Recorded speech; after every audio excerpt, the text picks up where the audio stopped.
the clip here on the side.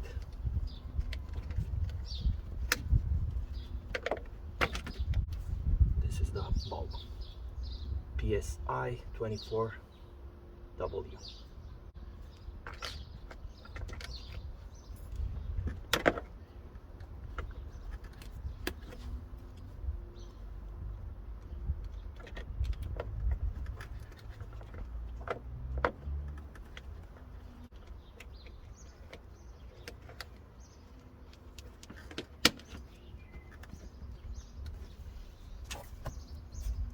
For the fog light, just unclip it from here.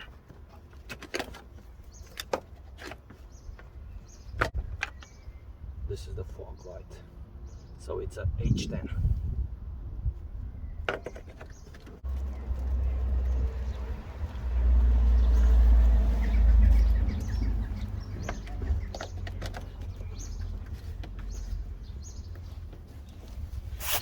To get the fog light out, you have to unscrew a couple of screws.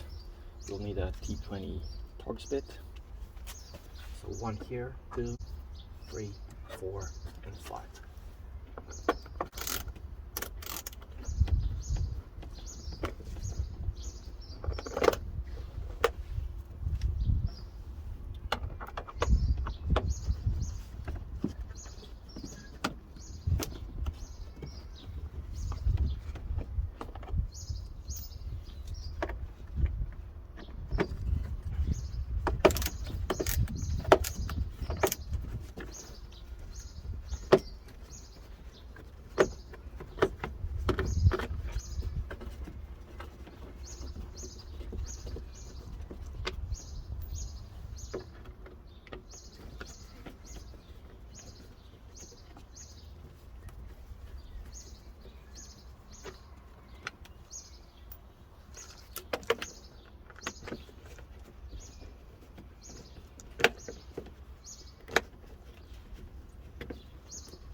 This is how you get it out.